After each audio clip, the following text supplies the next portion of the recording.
waan idin salaami saaxiibada qiimaha badan janaalkeena ku xiran meel kastoo dunida daafeeda ka joogtaan ku soo dhawaada barnaamijkeena caawa iyo ciyaaraha inta badan caawa barnaamijkeena waxaan kula fogori doonaa kulanka weyn Santiago Bernabeu ka dhici doona ee semifinalaha lugtooda u dhaxeeya kooxaha Real Madrid sidoo kale Man City xog walba iyo macluumaad kulanka kaga baahan tahay barnaamijkeena kaga bagan doontaan xog walba iyo xaqiiq walba kaga baahan tahay kulankan barnaamijkeena kaga bagan doontaan intaan gudagelin barnaamijka fadlan subscribe noo saar channelka sidoo kale helowin inaa muuqaalka like noo saarto saaxiibada channelkan waa cusub ya fadlan subscribe noo saar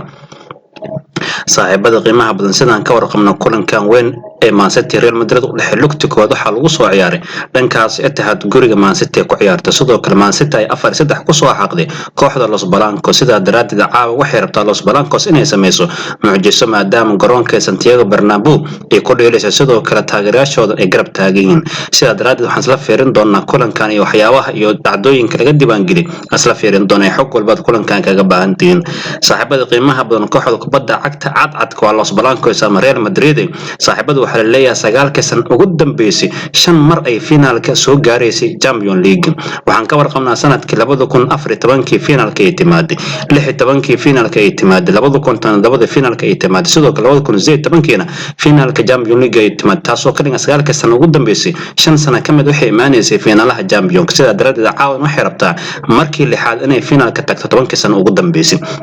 sidoo kale waxa la leeyahay saaxiibada qiimaha badan kooxda kubadda cagta Man City iyo sidoo kale Pep way yaqaanaa sida loo garaac kooxaha Isbaanishka sidoo kale waxa la leeyahay Pep Guardiola saddex mar uu la ciyaar kooxaha Spain ka imaad gurigiisa waxa la dhahay intuu bilaabay gurigiisa ku garaac hoomka sidoo kale dhankaas Spainna uu ku soo garaac sida daraadid waxa la leeyahay Pep Guardiola wuxuu rabaa caawa shaqada qabyada ka ah inuu dhameystiro marka uma kooxda kubadda cagta Los Blancos waxa la leeyahay saaxiibada qiimaha badan kooxdan inna bacaadima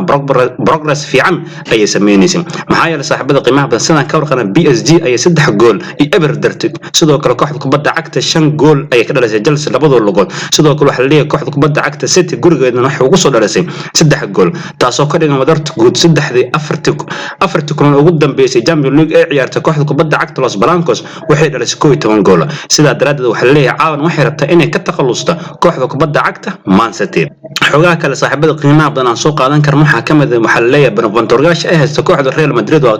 ragga kala ah Benzema sidoo kale Vinicius waxay rabaan mas'uuliyadda weerarka inay qaataan labadan saaxiibada qiimaha badan looma gali kara si baninka lagu magacaabo Benzema iskoor u sameeyay in bacaad maahan ninkan waxa la leeyahay saaxiibada xil ciyaareedkan kooxda kubadda cagta Real Madrid wuxuu u dhalay 4 gool ayuu shabaqa gaarsiiyay sidoo kale waxa la leeyahay 14 gool kamid ahna Champions League ayuu ka dhaliyay taasoo ka dhigan ninkan iskoorkiisa in bacaad maahan sidoo kale waxa la leeyahay saaxiibada qiimaha badan wiilka lagu magacaabo Vinicius asna 18 kulan ayuu shabaqa gaarsiiyay sidoo kalena tamay 2 gool caawinna uu sameeyay sida xitaa waxa kamid 18 gool u dhalay 5 kamid ah waa penalty ayuu shabaqa gaarsiin sidoo kale waxa la leeyahay saaxiibada qiimaha badan kooxda kubadda cagta saaxiibada qiimaha badan waxa la leeyahay isku darka Benzema iyo sidoo kale ninka lagu magacaabo Vinicius goolasha ay dhaliyeen waa 60 gool xil ciyaareedkan taasoo ku tusinaysa weeraryahanada ugu qatarsan caalamka kooxda Los Blancos ama Real Madrid inay gacanta ku haystaan laakiin wax walba ayaa laga filan karaa kooxda kubadda cagta Man City ayadana maadaama saaxiibada qiimaha badan qalbada dhexe ay ka adagtaa sidoo kale kooxdan difaaceedana aan la loodin karin kasoo saaxiibada qiimaha badan kulanka ugu dambeeyay qalad fara badan ay gashay Man City loogu ciqaabay xil kulanka ugu dambeeyay Etihad lagu ciyaar waxa ciyaar fiican sidoo kale bandhigeed uu sareeyay kooxda kubadda cagta Man City laakiin qalad ay gashay ay Real Madrid ku ciqaabtay sidoo kale Real waa koox inta badan u diyaarsan qalad ay gashay kooxda ka soo horjeeda inay aad uga faa'iideysanto kooxda kubadda cagta Real Madrid saaxiibadu waxa ka maqnaan doonaan Bale iyo Eden Hazard sidoo kale kooxda Man City ciyaaryahanada Mustale waa tam ay u yihiin sida daraaddeed markaan waxa isla fiirin doonaa kulankan iyo saaxiibada qiimaha badan productionka saadaalinta ay sameeyay shabakada loo yaqaan Who Score sidoo kale caawa safafka macquulka ay ku soo gali karaan labadan kooxood qiimaha badan waxa isla fiirin doonaa safafka labadan kooxood ay ku soo gali karaan waa saadaalinta ay sameeyay shabakada loo yaqaan Who Score markaan ka bilaabno kooxda kubadda cagta Real Madrid waxa la leeyahay goosh waxa qaban doona goolahayada kooxda lagu magacaabo Cartes difaaciyadan waxay noqon doonaan Carvajal Militao Nacho iyo sidoo kale Mendy ay iska garab ciyaar karaan sidoo kale waxa la leeyahay ninka lagu magacaabo Alaba waxa suurtagal ah inuu soo fadhiisto kursiga kaadka sidoo kale qalbada dhexe waxa hogaaminaya Modric Casemiro iyo Kroos dhanka weerarkan waa Valverde Benzema iyo Vinicius markaan fiirin kooxda kubadda cagta Man City goosh waxa uu qaban doona ninka lagu magacaabo Ederson daafacyadu waxay kala ahaan doona Cancelo Laporte Diaz iyo Walcott sidoo kale qalbada dhexe waxa uu hogaamin doona Silva Rodri iyo ninka lagu magacaabo Kevin De Bruyne dhanka weerarkan waa Foden Jesus iyo Mahrez sidoo kale saaxiibada qiimaha badan shabakadan loo yaqaan oo iskoorada waxay kulankan ku saadaalasay 3-2 kooxda kubadda cagta Man City inay ku badin doonto sida darad waxay leedahay natiijada Bernabeu waxa qaadan doonta kooxda kubadda cagta Man City laakiin taas waqtiga ay u deen doonaa sidoo kale kulankan saaxiibada qiimaha badan wuxuu soo gali doonaa saacada geeska Afrika markay tahay 4 saac caaw markay tahay saacada geeska Afrika ay tahay ay kulankan dhankaas Bernabeu oo ka bilaaban doonta sida darad saaxiibada qiimaha badan waxa leeyahay kooxda kubadda cagta lagu magacaabo Real Madrid waxay rabtaa inay sameeyaan mucjiso sidoo kale comeback ajaa'ib badan inay sameeyaan laakiin midaasna waqtiga ay u deen doonaa sida darad saaxiibada qiimaha badan idinkana saadaalantiina commenting noogu reeba haddaba caawa ayaa soo bixi doona Man City ama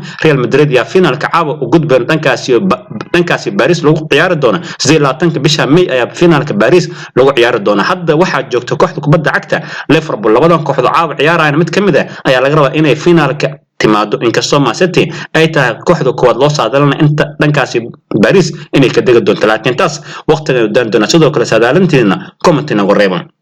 halkaas inuu dhan saaxiibada qiimaha barnaamijkeena caawa ciyaaraha kaliya caawa diradan ku saareen kulanka weyn dhankaasi Bernabeu ka ciyaari doona sidoo kale natiijada kulankan ka soo baxday barnaamijyadeena Britole ayaa ku soo qaadan doona insha Allah fadlan haday taa markii kuugu soo boqonayso channelkan subscribe noo saar sidoo kale ilowin ina muuqaalka laag noo saarto aragtada comment noo qreeb hadaa kamenta saaxiibada hornoor joog muuqaalkan share si saaxiibo wanaagsan adigoo kale channelka ugu soo biran inta barnaamijkan mid ku kulmeeno sidaas iyo maana Allah salaamu alaykum warahmatullahi wabarakatuh